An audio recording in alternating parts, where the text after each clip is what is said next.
This is Ajay Chopra this side. आज मैं आपको पढ़ाऊँगा रिजोल्यूशन ऑफ फर्म के अंदर हम रियलाइजेशन अकाउंट कैसे बनाते हैं। कुछ अकाउंट की कुछ स्पेसिफिक ट्रीटमेंट्स हैं, वो आज मैं इस क्वेश्चन में डिस्कस करूँगा। बिकॉज मुझे कुछ स्टूडेंट्स के रिव्यूज़ आए कि उनको कुछ पर्टिकुलर टॉपिक्स के ऊपर या कुछ पर्टिकुलर अकाउंट की ट्रीटमेंट के ऊपर उनको कुछ थोड़ी सी प्रॉब्लम्स होती हैं, तो मैं वो आज आपको एक्सप्लेन करूँगा इस क्वेश्चन के थ्रू। चलिए स्टार्ट करते हैं question. XYZ three partners sharing profit and loss in the ratio of 1/2, 3/8 and 1/8। यानी अगर आप इसको रेशो को कैलकुलेट करके देखें तो आपको पता लगेगा इट इज 4:3:1। हमारे पास लायबिलिटी साइड के अंदर दिया हुआ है creditors, workman compensation reserve. Generally हम वर्कमैन कॉम्पनसेशन रिजर्व को हम डिवाइड कर देते हैं in the partners capital account, लेकिन इस क्वेश्चन में यदि आप देखें तो ट्रांजैक्शन 6th में अगर आप देखें तो उसमें लिखा है that compensation to workers paid by the firm is 24,000।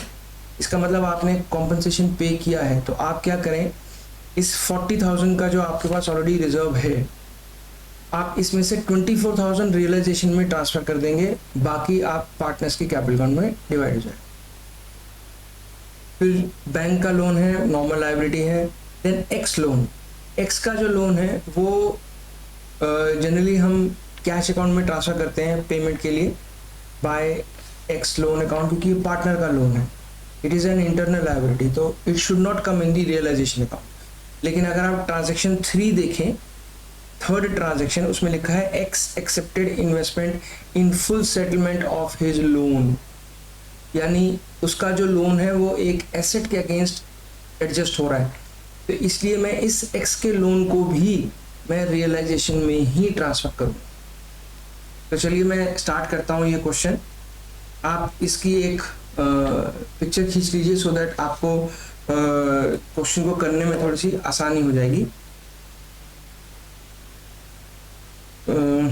मेरे पास इसकी फ़ोटो खींची हुई थी, मैं आपके सामने अभी वो क्वेश्चन करके दिखाता हूँ।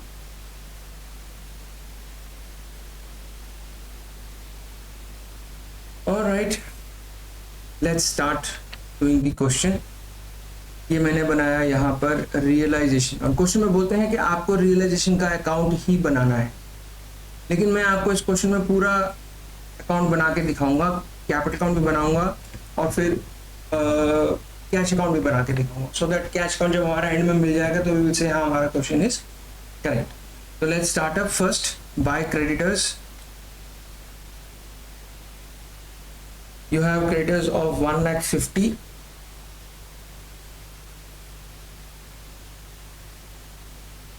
Then you have buy workman compensation, buy workman compensation reserve। मैंने कहा था सिर्फ उतना ही ट्रांसफर करना जितना आपने पे किया है, नीचे बोला आपने 24,000 पे किया तो 24 ही ट्रांसफर किया। उसके बाद आपके पास है bank loan, so by bank loan, bank loan you have 40,000।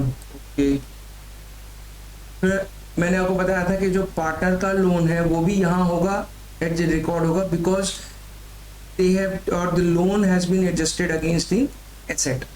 तो इसको मैं यहाँ पर लिख देता हूँ बाय एक्स लोन अकाउंट ₹50,000, जितना भी लोन है वो आप यहाँ रिकॉर्ड करें।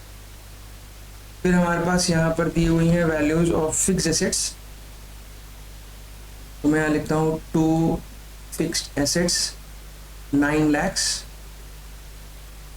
Then you have debtors, 2 debtors is of 40,000।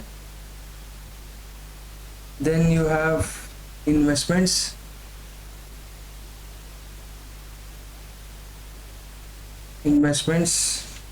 which is of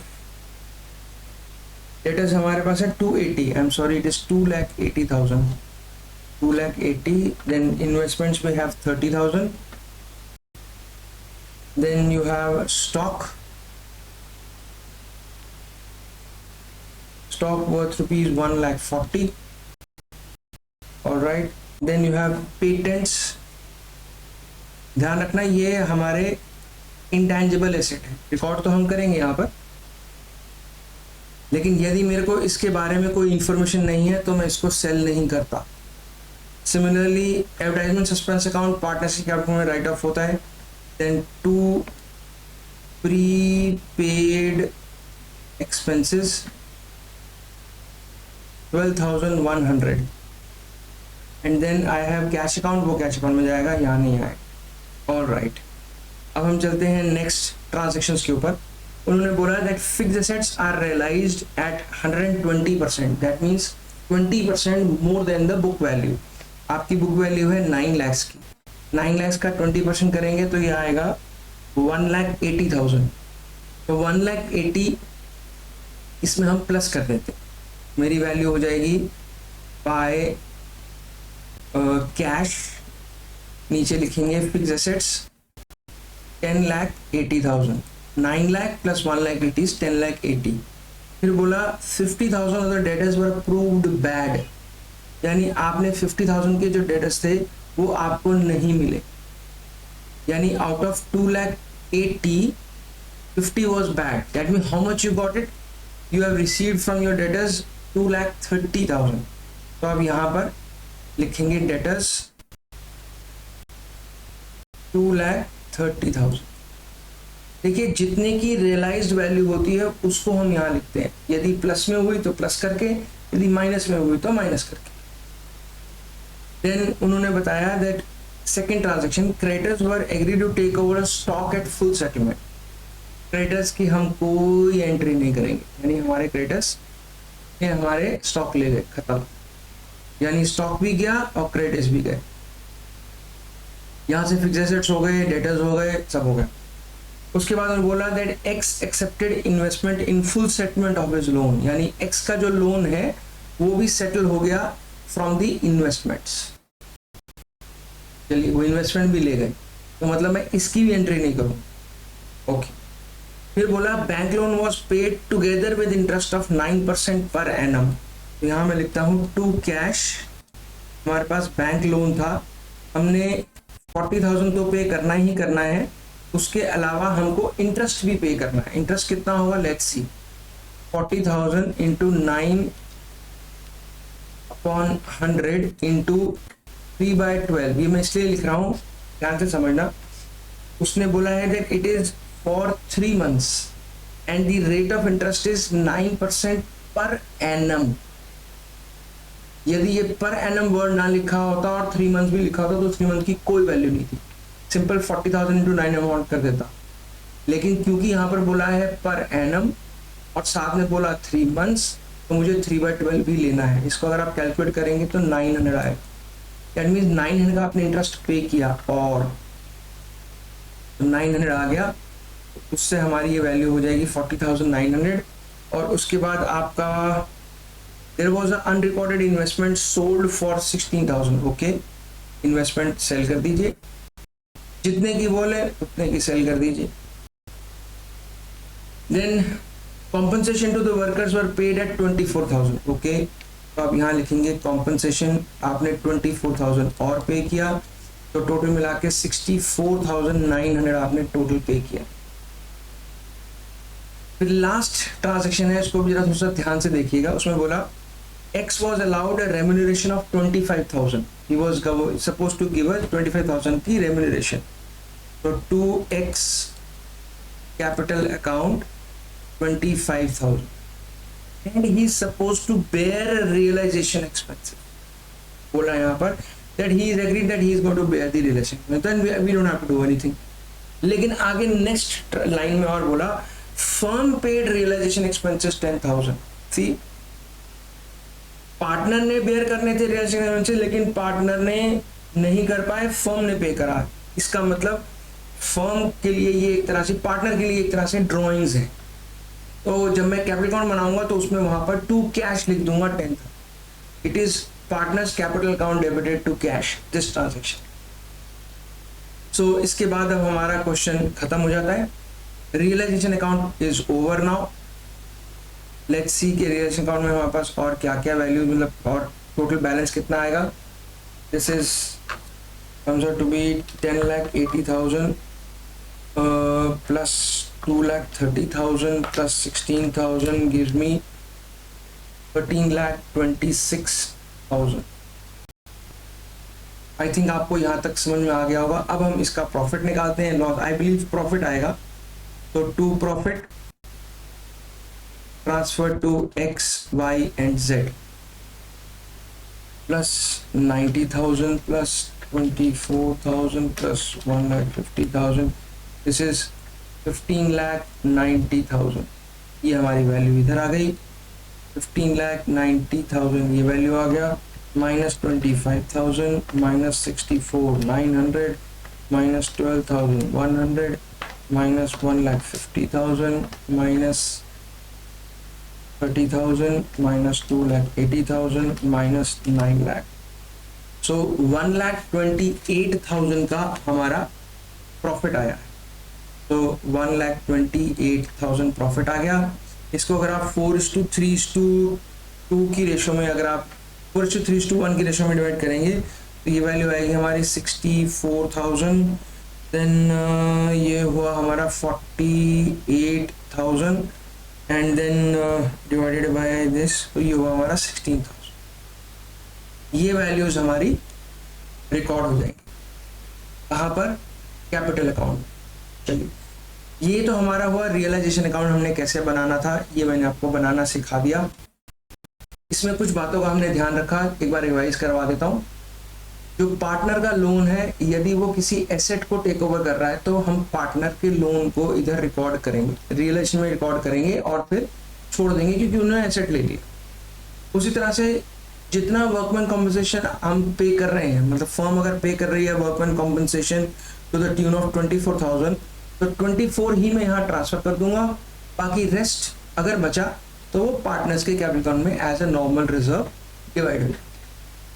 कोई भी एसेट, कोई भी लायबिलिटी के अगेंस्ट अगर खत्म होता है तो हम दोनों की ही ट्रांजेक्शन नहीं करते। चलिए, अब मैं आपको बनाना सिखाता हूँ या आपको बता देता हूँ कि कैपिटल अकाउंट कैसे बनने हैं, capital account and cash account. Okay, capital account हमने बनाना है।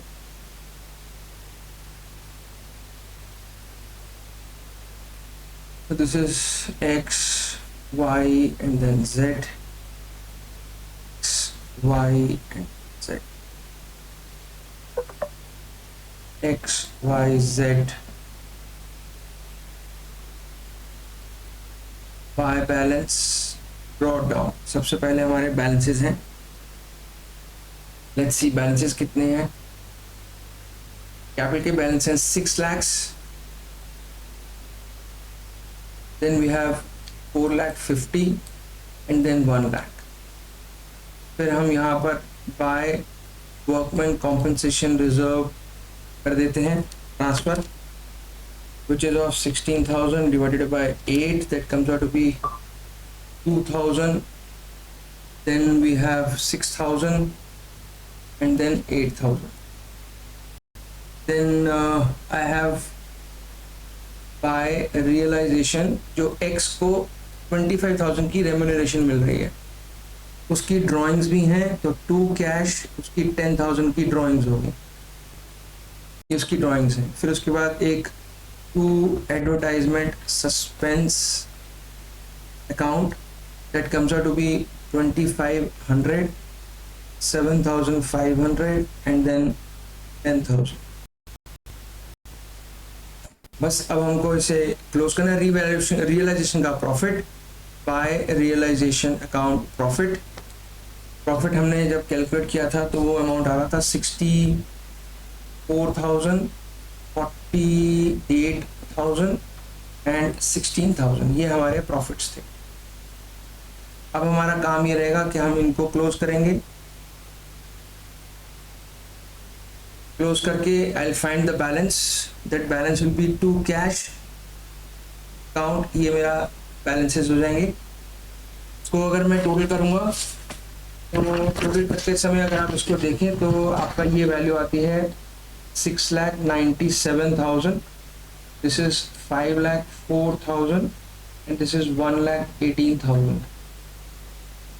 तो यहाँ लिखा 6,97,000 5,04,000 एंड देन 1,18,000 में से मैंने इसे माइनस किया तो आया 1,15,500। ये वैल्यू आएगी 4,96,500। Then this one is 6,77,000। Now my last step is to calculate the or to prepare the cash account. देखिए कैश अकाउंट में सबसे पहले to balance brought down is coming from the balance sheet 37,900। Then to realisation जो मैंने assets realise किए which is of 13,26,000। फिर मैंने जो रियलाइजेशन अकाउंट में जो मैंने लाइबिलिटीज को पे ऑफ किया विच इज ऑफ 64,900। और ये x की values by x by y and then by z। इसमें ये दोनों मिलाता हूँ, एक ये वैल्यू है और एक ये वैल्यू है, तो 6,87,000 की ये वैल्यू हो गई। उसके बाद 4,96,500 की y की वैल्यू हो गई और z की वैल्यू 1,15,500। अगर आप इन सबको टोटल करें आपकी जो दोनों तरफ की जो वैल्यू आएगी वो आएगी 13,63,900। 13,63,900। सो स्टूडेंट्स ये क्वेश्चन को करने का तरीका है हमें, और इसके अंदर आपको जो चीज़ों को, वैसे ये मुश्किल नहीं है, it is not all difficult but it requires lot of practice. So I believe कि आपको इस क्वेश्चन में जो इम्पोर्टेंट चीज़ें थी वो आपको समझ में आई होंगी। मैंने जो पीछे जो रियलाइजेशन अकाउंट बनाया वो भी आपको यहाँ पर अगर आप देखें तो आपको पता लगा होगा कि इसमें कौन सी कुछ चीज़ें हैं जो आपको ध्यान में रखनी है। सो आई बिलीव कि आपकी प्रॉब्लम्स कुछ हद तक सॉल्व हो गई होंगी। अगर आपको कोई और भी इंक्वायरी हो या कोई क्वारी हो तो आप मेरे चैनल पे आप कमेंट्स लिख करके भेज दीजिए। I will try to sort out your problems. Thank you very much for looking out my video. If you like it, please subscribe and share it to others. Thank you so much.